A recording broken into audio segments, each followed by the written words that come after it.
여러분 반갑습니다. 오늘 방송은 이봉규 TV 버전용으로 부정선거를 파헤치는 방송을 하겠습니다. 사석에서는 이봉규 박사님을 제가 형님이라고 부르고 있습니다. 부정선거 파헤치는데 혼신의 힘을 다하는 저 윤종훈 TV도 많은 구독 부탁드리겠습니다. 그리고 저와 같이 대한민국 어느 지역에도 문자를 주시면 제 방송에서 그 지역 부정을 밝혀드리겠습니다. 문자 주십시오.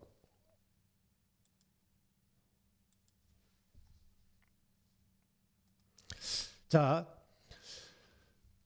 어느 지역에서 1차 투표에 5만 명, 또 2차 투표에 5만 명 정도 투표를 할 것인데 1차 투표를 해보니까 A당에 51%, B당에 49%가 나왔습니다.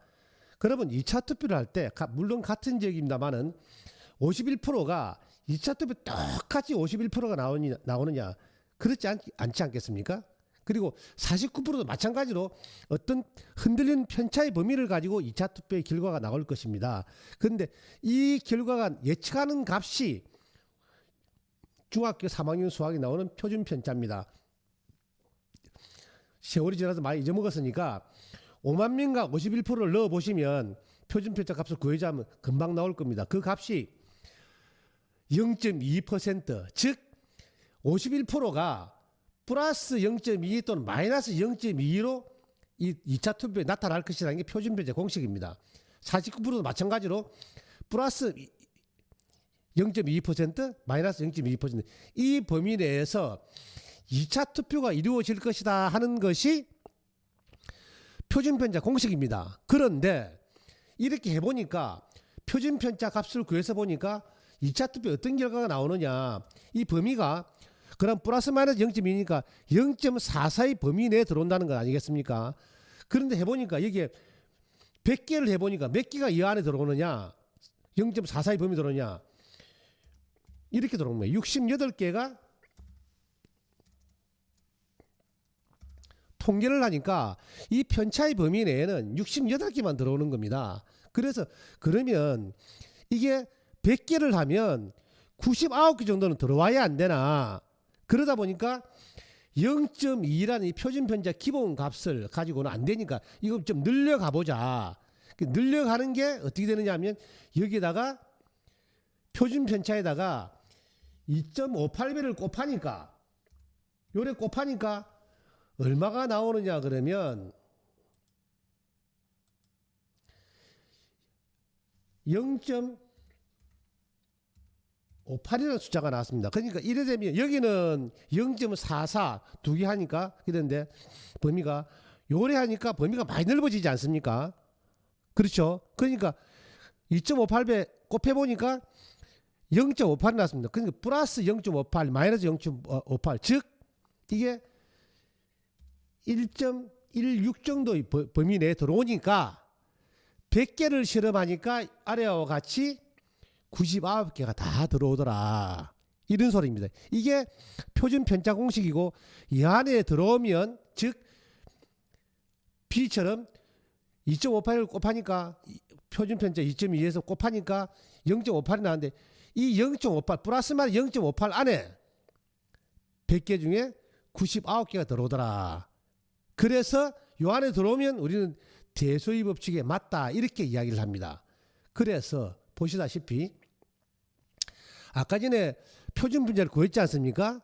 그게 표준 편차 값이 1입니다. 이게 그 지역의 표준 편차 값이 1. 이걸 우리는 Z 값이라 그럽니다. 이게 무슨 소리냐 그러면 사전 선거와 당일 선거를 빼보니까 그 뺀 범위가 여기에 한 배 차이가 딱 나면 한 배 차이가 딱 요 안에 들어오면 아주 흔하다. 근데 이게 68% 들어온다 그랬죠.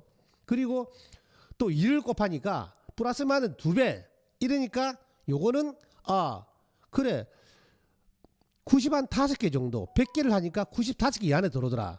그래서 우리가 아까 전에 곱해보셨죠. 2.58배 그래 표준 편차에 2.58배를 곱하니까 100개 중에 99개가 이 통계 안에 다 들어왔다. 그래서 이거를 우리는 표준 편차 2.58배 곱한 것을 통계의 안전 울타리라고 그럽니다. 그래서 우리가 방송을 할 때 무슨 조사를 하고 나면 항상 플러스 마이너스 2.5% 하는 이유가 여기에 있는 겁니다. 그런데 이게 3배가 플러스 마이너스 3배가 되면 370분의 1, 즉 370분 하니까 이 결과값이 3배가 나오더라.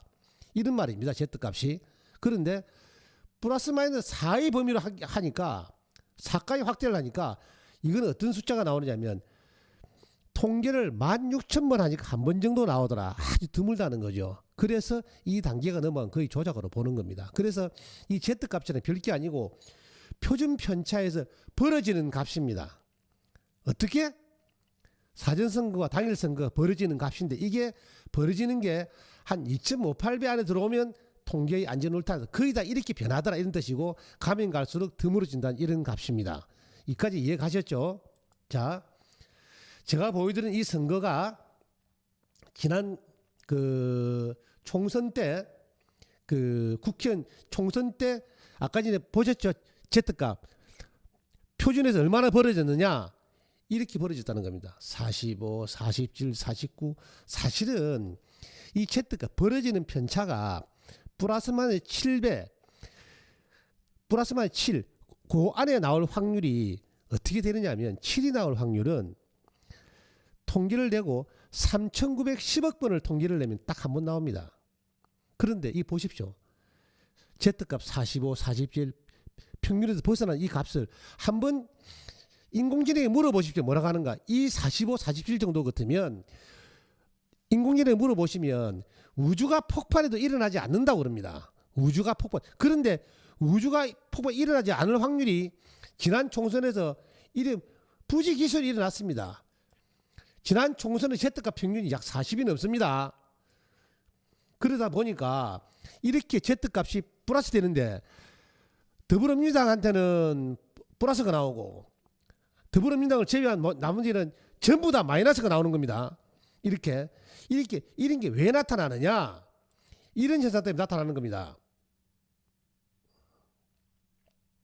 자, 49%인데 51% 해가지고 100%가 됐는데 갑자기 한 곳에다가 20%를 더합니다.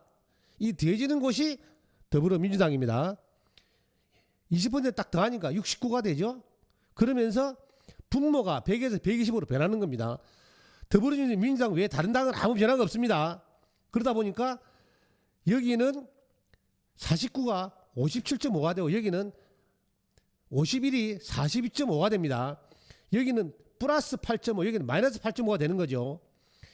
이 현상이 이렇게 전국적으로 똑같이 일어났습니다. 플러스 45가 나오면 다른 당은 마이너스 45 이렇게 전산으로 더해지는 이 숫자가 우리가 이상하다 3이 너무 이상하다겠죠. 편집편자가. 그러다 보니까 제가 이 값은 이런 겁니다. 이 값이 2024년도 종로구 선거구입니다. 종로 선거구도 41에 45일에 나옵니다. 국힘이 44 딱 같지 않은 이유는 다른 당이 있기 때문입니다. 다른 당 합하면 이거하고 똑같이 나옵니다. 이래 나오다 보니까 아까 전에 보셨듯이 더해지는 20이라는 숫자가 있죠. 이렇게 더불어민주당만 더해지는 숫자가 전국에 똑같습니다.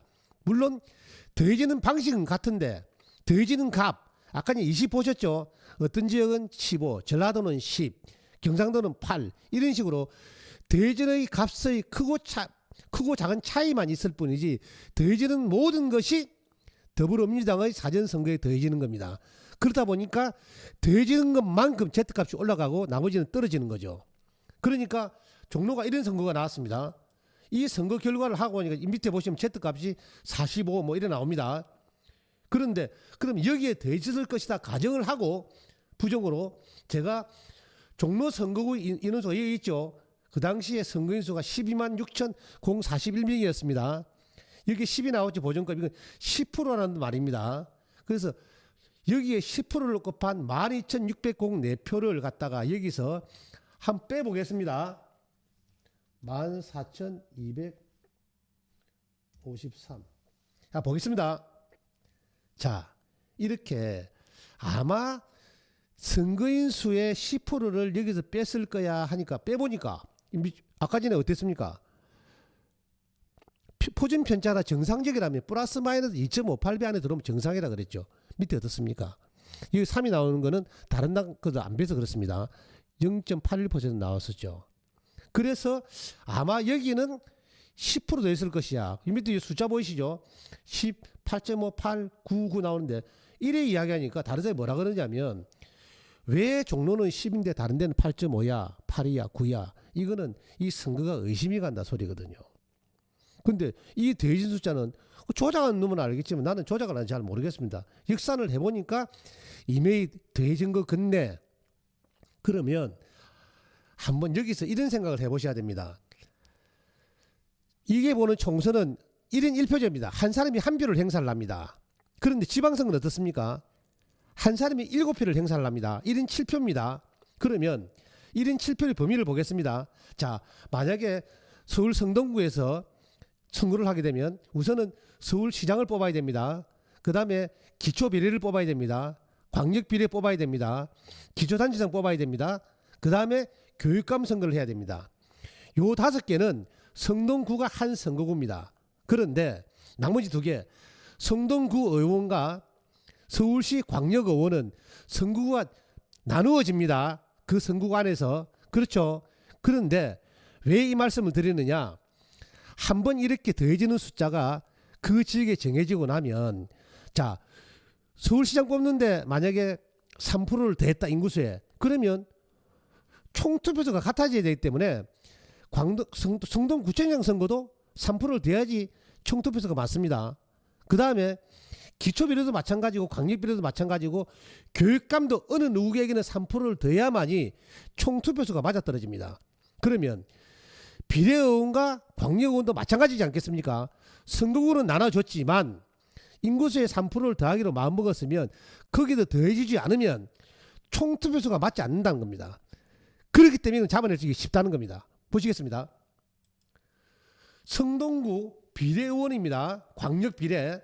광역비례에서 Z가 보십시오. 32 나오고 28 나오고 이래 합니다. 실제로 이 성동구 비례를 보면 민주당이 2만 5천 표를 얻었는데 여기에 전체 성동구 의원의 선거인 수는 25만 1,990명입니다. 여기 3% 하니까 엄청납니다. 원래 투표한 사람은 13만 밖에 안 됩니다. 50% 조금 넘습니다. 이 3%를 하니까 7,560표가 됐습니다. 이래서 여기서 7,560표를 빼보겠습니다.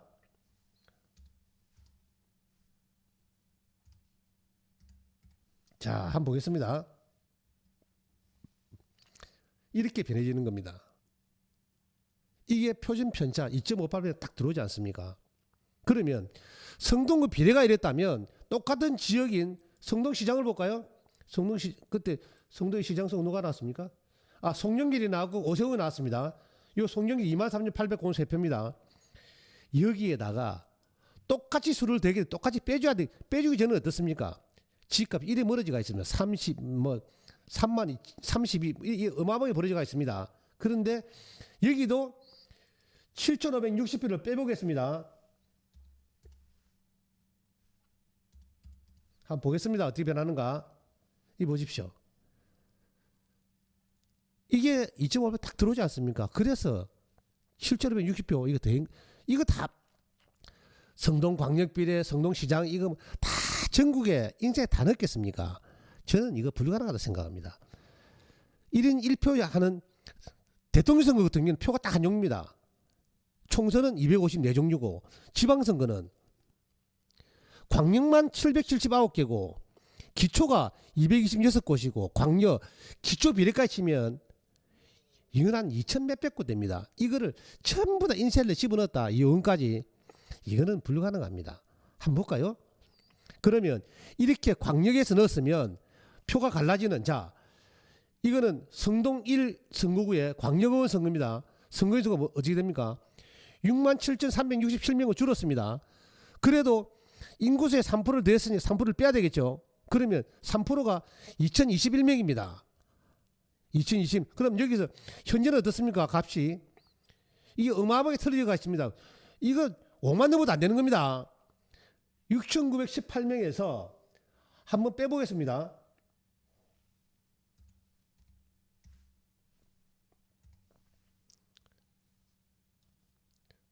한번 빼볼게요. 이거 어떻습니까? 이 편차가 똑같아지지 않습니까? 그래서 이 지역에 한 번 3% 더 했기 때문에 안 더하면 표가 안 받아지는 겁니다. 자, 그러면 성동구의 기초원은 어떻습니까? 기초원은 보니까 여기에 뭐 더불어민주당 박성근, 양옥희 이래 나왔습니다. 득표가 이래 됐는데 현재는 어떻습니까? 이렇게 벌어집니다. 이거 있을 수 없는 숫자거든요. 그럼 여기다가 여기도 3%를 빼보겠습니다. 자, 이거 어떻습니까? 0%대로 수렴합니다. 0%대로. 그러니까 2021표를 넣겠습니까? 여기다가 광역원에 넣고 또 기초원에다가 뭐 박성근, 양옥희한테 땅 넣고 이거 넣겠습니까?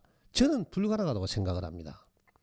그러면 성동 2선거구는 인구수가 또 틀려졌습니다. 69,763명입니다. 그러면 여기도 3%면 2,093표입니다.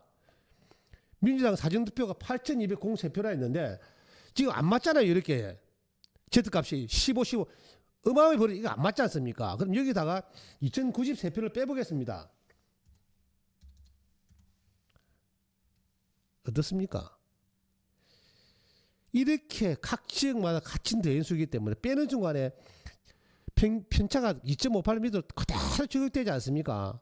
그러면 자 광역원에 더 있으면 또 숫자는 틀립니다. 이게 득표수는 인구는 같죠.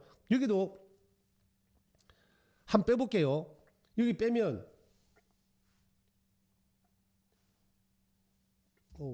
097 이거 어떻습니까? 이거 기가 차지 않습니까? 이런 선거 결과가 나오는데 우리는 그렇기 때문에 한 선거구에 단일 선거구는 모르겠습니다만은 이 선거구 7표를 하는 곳은 고치게 되면 이런 어마어마한 결과가 벌어진다는 겁니다. 그런데 이게 이제 한 끝에 보겠습니다. 이게 보면 성동 제3선거구는 담당 누구였냐면 더불어민주당에는 이민옥이고 국민의힘 박문희가 붙었습니다. 현재 이민옥이는 서울시 의원입니다. 그런데 한번 보겠습니다. 총 득표수가 보십시오. 이게 이민옥이가 12,699, 박문희가 12,552, 약 150표 차이로 졌습니다. 정확해볼까요? 12,699 마이너스 12,552는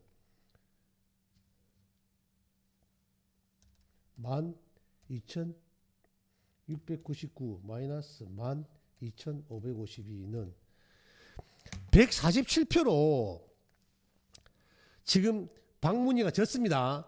이민호가 이겼습니다. 한번 보겠습니다. 그래서 이렇게 이겼다가 나와 있는데 사전 득표율을 보면 사전에는 보면 박민욱이가 국민의힘이 51% 45% 이거는 디빌 수가 없는 숫자입니다. 편차를 보면 절대 안 디비집니다. 그런데 사전선 결과가 나오지 않았습니까? 그래서 이때 아까 전에 3% 더 했댔죠. 3%가 1558입니다. 1558 여기서 빼보겠습니다.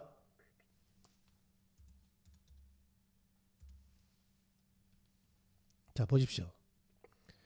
이렇게 영의 포지션에 수렴할 거면 정확하게 맞아떨어집니다. 결론적으로 1058표에서 147표 결론적으로 여기는 통계를 무시한 당선이죠.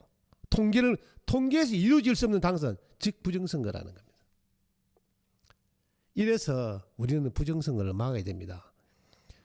자, 이봉규 TV를 시청하는 그 애청자 여러분, 이 전화번호로 전화 한 통 주십시오. 어느 지역이든 밝혀드리겠습니다. 간단하게 밝혀줄 수 있습니다. 부정선거 막아야 되지 않겠습니까? 이것으로 방송을 마치겠습니다. 고맙습니다.